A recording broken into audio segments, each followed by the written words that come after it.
Now we begin Unit 12, Functional Nervous System. The first video includes Part A, Functional Subdivisions and Basic Operation. We'll look at a telephone system. We'll discuss the three functional elements and then examine the general wiring of the nervous system. We'll also address characteristics of sensory systems. Unit 12 altogether consists of 5 videos. The first is the one we just described, Part A. The second video includes Part B and Part C. And then the third, fourth, and fifth videos include Part D, the central nervous system. We can compare the nervous system to a landline telephone system. If you want to communicate with a neighbor, the simplest way to do it is to link your house to your neighbor's house with a wire, a phone line. If you want to communicate with several neighbors, use additional wires from your house to each of your neighbor's houses. How many houses could you phone from your house? Millions. This design, however, using a separate wire from your house to each house, is not very practical because your house would be covered with wires. So, you need a central exchange to route your phone calls. Your call goes to the exchange, it's a switchboard of sorts, and from there to its destination. The nervous system works in the same way. What is the central exchange in the nervous system?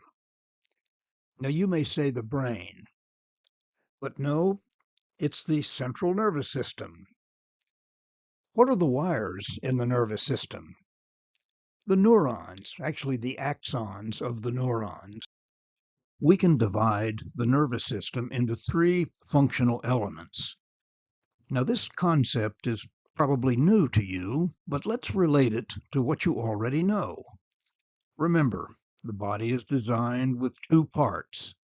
The somatic part, the outer tube, characterized by skeletal, that is, voluntary muscles and conscious senses, and the visceral part, the inner tube, characterized by smooth muscle and internal, that is, subconscious senses. Also note the general plan of a control system. A stimulus acts on a receptor, information is transmitted to the nervous system that acts on an effector, and the effector takes an action. The nervous system includes the 3 functional elements that we're developing. There's a sensory system, which consists of the receptor and a neuron pathway. Now remember, the pathway is a chain of communicating neurons. It includes centers in the nervous system and a motor system consisting of a neuron pathway and the effectors. There's the sensory system, receptor, and neuron pathway. There's the motor system, the neuron pathway, and the effector. The centers are processing centers located in the central nervous system. The nervous system instructs the effectors to do something, to take an action. In what form is the information transmitted within the nervous system? Nerve impulses, of course. What are the effectors? Muscles and glands. We'll fill in details as we progress. Let's look at the sensory systems. They conduct information from the sense receptors to centers in the central nervous system, properly called afferent. That refers to input to the central nervous system. It's divided into 2 components, a somatic component and a visceral component. And then there's the motor systems that conduct information from the centers in the central nervous system to the effectors, that is, the muscles and glands, properly called efferent, output from the central nervous system. I prefer to use the phrases sensory system and motor system rather than afferent and efferent. It too has a somatic and visceral component. The processing centers are located in the gray matter of the central nervous system. Let's look at sensory systems in a little more detail. There are two types, as we mentioned. The somatic sensory component involves conscious, voluntary, outer tube part of the body. It includes receptors, such as those associated with the skin, like touch, pain, and temperature, plus conscious receptors in the muscles and tendons. Sensory pathways between the receptor and the center in the nervous system are usually a 3-neuron pathway.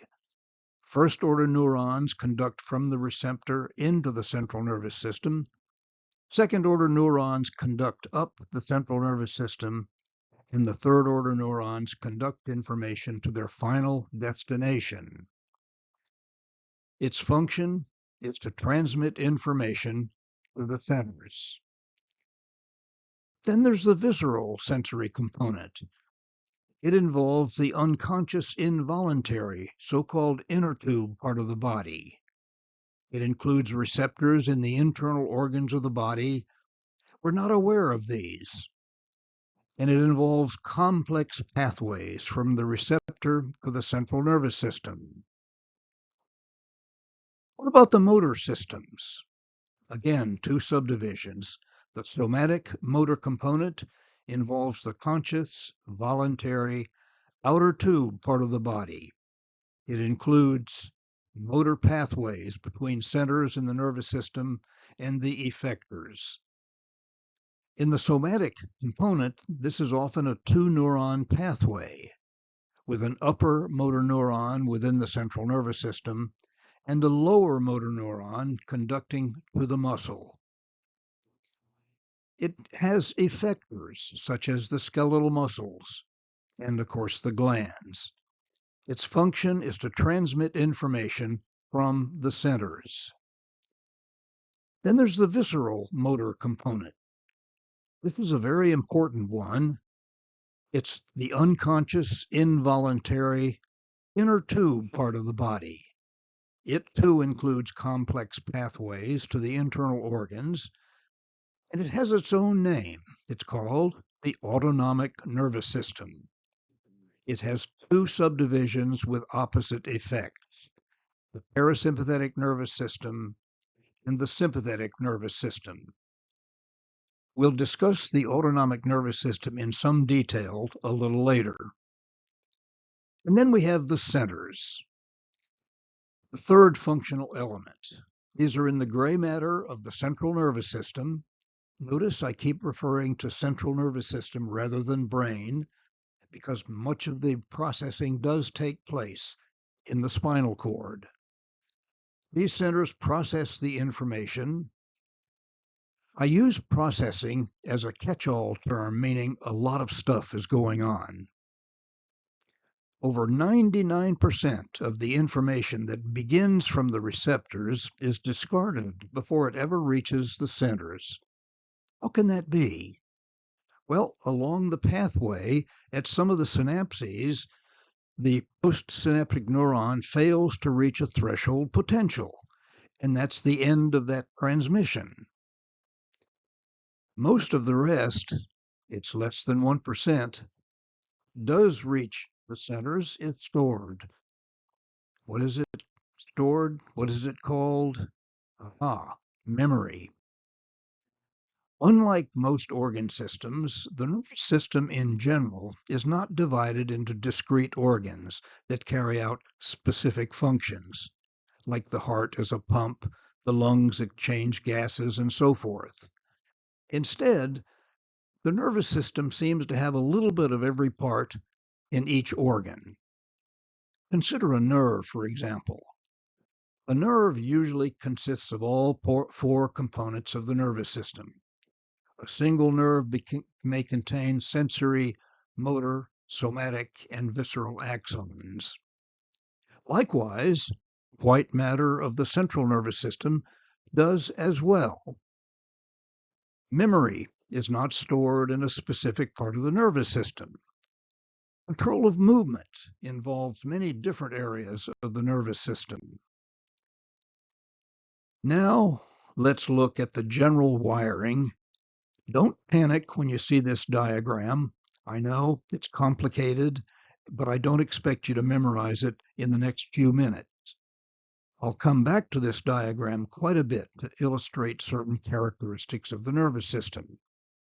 By way of background, parts of the central nervous system are shown highly schematic and not to scale. The round part at the top is the brain. The extension below the brain is the spinal cord. Brain includes the cerebral cortex, shown much thicker in this diagram than it really is, the cerebellum, the medulla, the thalamus, and grouped collectively I'll call the basal ganglia, the red nuclei, and the reticular formation. In the cerebral cortex are centers that receive input from the senses, like the pain in the arm center, the hearing center. A little more background. Various body parts are shown, such as the eye and an ear, an arm and a hand, a leg and a foot, muscles in the arm, muscles in the leg. Various senses are also present, pain and temperature senses, touch and proprioception, pressure and touch. Neurons and neuron pathways are shown in some detail. These will be covered a little later. Sensory systems code for sensory information. They code for what is it? You'll see what we're getting at. This uses something called labeled line code, transmission of information from a specific receptor to a center in the central nervous system. Sensory information, it's somatic if you're aware of it, is transmitted from the senses to centers in the cerebral cortex. For example, eyes from the vision center, ears to the hearing center, pressure in the foot to a pressure in the foot center. In your mind, the input is projected back to the receptor from which it normally originates. We call this projection of sensation. Thus, you feel touch in your arm because the touch in the arm center has received impulses that originated from the touch receptors in the arm. Parathesis is a loss of sensory function. Nervous system also codes for the intensity of a stimulus. That is, how strong is it? This is determined by the number of nerve impulses arriving at a sensory area, that is, a center. An increase causes an increased intensity of sensation. This is accomplished in two ways. One is recruitment, that is, increasing the number of neurons involved. The other is frequency of transmission. Increasing the frequency increases the intensity. To feel pain in the hand, nerve impulses must arrive at the pain in the hand center in the brain. In a normal individual, the nerve impulses start at the pain receptors in the hand. Now, don't go to your doctor and say, oh, there must be something wrong with my pain in the arm center in my brain, because there's really no such thing by that name. I'll tell you what these centers are a little later. If the arm is amputated, the individual can still feel pain in the hand. This is called a phantom pain. Various stimuli act on the nerves at the site of the amputation.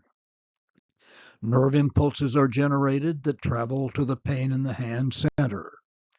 The center projects the sensation of pain in the hand back to the hand, even though the hand is no longer there. This is described by Harley Bowers, the late sports editor of the Macon Telegraph, in a November 4th, 1991 article. When a visitor came in, I reached with my left hand to where my right hand should be, wanting to scratch my wrist. Visitor gave me a funny look. I can feel my hand at about the position it normally would be. You might say that your awareness of the environment is all in your mind. It's all in your head. If you were in a thunderstorm, what would your awareness be if somehow the pathway from the eye and the ear to the brain was switched so that impulses from the eye reached the hearing center and impulses from the ear reached the vision center? You would see thunder and hear lightning. What about motor systems? Skeletal muscles contract when they receive nerve impulses that originate from processing centers. Paralysis is loss of motor function. Let's look at a few details of the centers. There's the primary sensory area. There's the primary motor areas. It's in the pre-central gyrus. There are primary visual areas and the primary auditory area.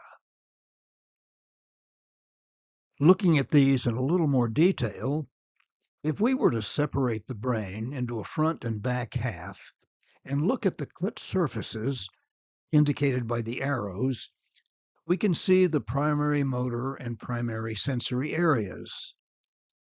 These areas can be mapped on the cerebral cortex as a cortical representation of the body. The innervation of the body part corresponds to the size of the gray matter involved. For example, the mouth has many more motor units than the lower limb or the trunk. The face has more senses than the lower limb or the trunk. Notice that the representation of the body is upside down, with the feet near the top of the brain. You are now ready to continue to parts B and C of the functional nervous system.